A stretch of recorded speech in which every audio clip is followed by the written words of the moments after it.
નમસ્કાર, સ્વાગત છે દરેક મિત્રોનું આપણી channel life science with professor ની અંદર બાયોમોલિક્યુલ્સ એટલે કે જૈવિક અણુઓની અંદર એક અધર ટોપિક જેનું નામ છે કાર્બોહાઈડ્રેટ નો આ છેલ્લો ટોપિક છે. આના પછી મહત્વ આવે છે ફંક્શન્સ. પણ પોલીસેકેરાઇડ ને જોઈ લઈએ કે પોલીસેકેરાઇડ એટલે શું, તો કે એમનું સામાન્ય સૂત્ર છે C6H10O5 અને પાછળ N લાગે છે. એનો મતલબ શું થાય કે જ્યારે એક કરતા વધારે હેક્ઝોઝ શર્કરા, જ્યારે એક કરતા વધારે હેક્ઝોઝ શર્કરા એકબીજા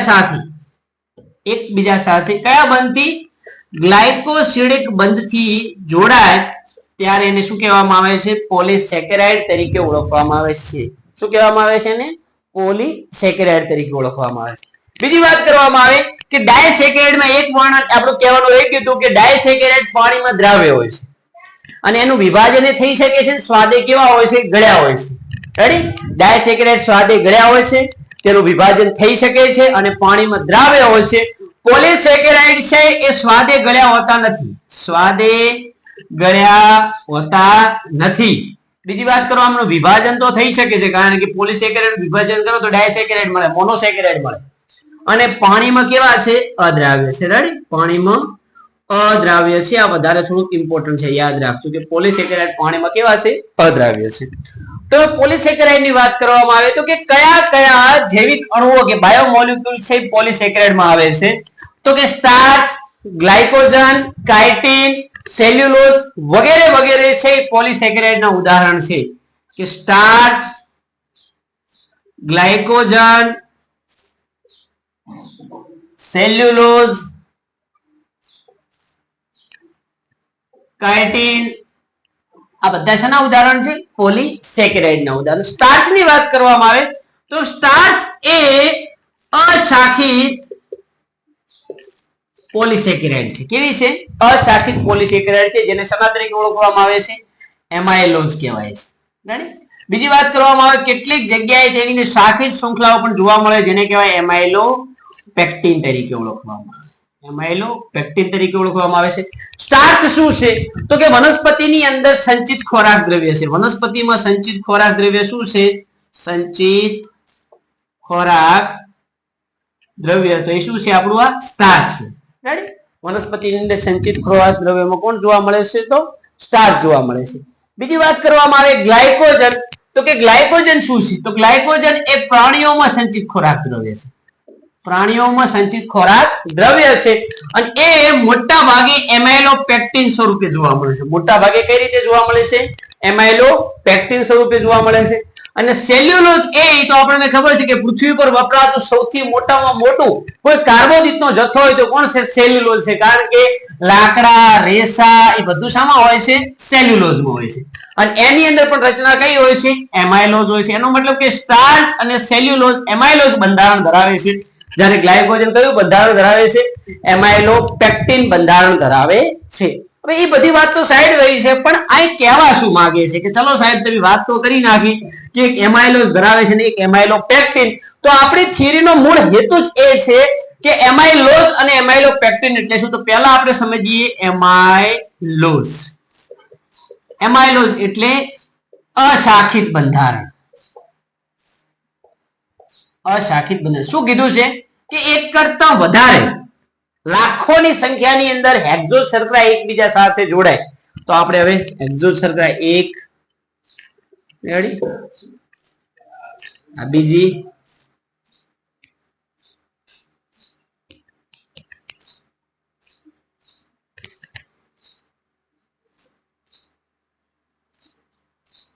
આ ત્રીજી બેટા, પહાડ લગાવી દઈએ હજારોની સંખ્યામાં.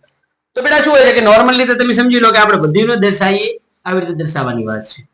નોર્મલી ત્યાં કાર્બન હોય છે, આ carbon, carbon, carbon, carbon, carbon, carbon, carbon, carbon, carbon, carbon, carbon, carbon, carbon, carbon, carbon, carbon, carbon, carbon, carbon. Right? તો મુખ્ય બંધારણ આપણને ખબર છે કે CH2OH હોય છે કે નહીં હોતા? અહીં બધે હોય છે CH2OH, CH2OH, CH2OH. બીજું આપણે ઘણું બધું નથી દર્શાવતા. રેડી, કારણ કે પછી પ્રક્રિયામાં શું થઈ જશે કે આપણને બધી જગ્યા વધશે નહીં.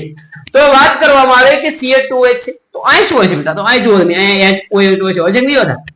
અહીં પણ HOH હોય છે, અહીં પણ HOH હોય છે, અહીં પણ HOH હોય છે, અહીં પણ H, કારણ કે બીજા જે અહીં છે એ કોઈ કામ આવતા નથી. અહીં પણ HOH હોય છે, અહીં પણ HOH હોય છે, આ જગ્યાએ પણ HOH હોય છે. તો બેટા બંને વચ્ચે શું બંધાઈ જાય છે? એક એક એટોમ ગ્લાયકોસિડિક બંધ, અહીં પણ ગ્લાયકોસિડિક બંધ, આ જગ્યાએ પણ શું બની જશે? ગ્લાયકોસિડિક બંધ.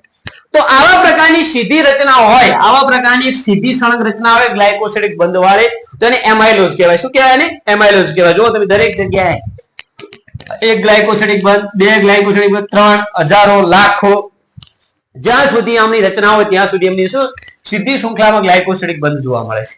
પણ આપણી પ્રક્રિયા એ પૂર્ણ થતી નથી. આપણી પ્રક્રિયા આગળ એ કહે છે કે એક અન્ય બંધારણ કે જેનું નામ છે એમાઇલોપેક્ટિન. શું નામ છે બેટા? એમાઇલોપેક્ટિન. એમાઇલોપેક્ટિન. તો એમાઇલોપેક્ટિન કઈ રીતે? તો કે જે આપણે પહેલું ને બીજું, એવી રીતે અહીંથી પહેલું ને બીજું, આ બીજા નંબરનું છે, રાઈટ? તો આપણે અહીં દોરીએ કે આ છે એમાઇલોપેક્ટિન. તો કે એમાઇલોપેક્ટિન, રાઈટ? આ કેવી શૃંખલા હતી એમાઇલોઝમાં? સીધી. હવે આ શૃંખલા છે આ રીતની જોવા મળશે, એના ઉપર આ રીત, અને એમાઇલોપેક્ટિન કહેવાય. તો એ બીજા નંબરનું છે. તો અહીંથી આપણે એક અન્ય દોરીએ,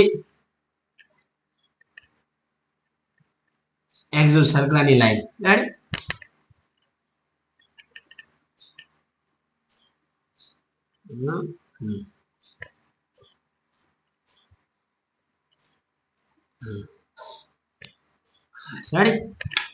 O O O. તો અહીં બેટા HOH હશે, રેડી? એવી રીતે અહીં પણ H, અહીં પણ H, આ બંને વચ્ચે ગ્લાયકોસિડિક બંધ, અહીં પણ H, આ પણ H, આ બંને વચ્ચે ગ્લાયકોસિડિક બંધ. તમે સમજી શકો છો. તો આ જગ્યાએ રહેલો આ HOH છે, આની સાથે પ્રક્રિયા કરે, કોની સાથે? CH2OH સાથે. અને એમની વચ્ચેનો એક પાણીનો અણુ દૂર થઈ જાય તો એ બંધારણ શું બને? CH2- O, અને આ બંધારણ, અને એક પાણીનો અણુ દૂર થઈ જાય, રેડી? તો તમે નોર્મલી આ પ્રક્રિયાને સમજી શકો કે ઉપરની તરફ છે HOH, નીચેની તરફ છે CH2OH. આ OH ભેગા થાય, પાણીનો અણુ દૂર થઈ જાય એટલે પ્રક્રિયા શું થઈ જાય? ઉપર વધે H, વચ્ચે વધે O, અહીં વધે CH2, રેડી? આ પ્રકારના બંધનું નિર્માણ થઈ અને સમગ્ર એમાઇલોપેક્ટિનનું નિર્માણ થાય છે, રેડી? તો આ એમાઇલોઝ અને એમાઇલોપેક્ટિનનું શોર્ટ વર્ણન છે.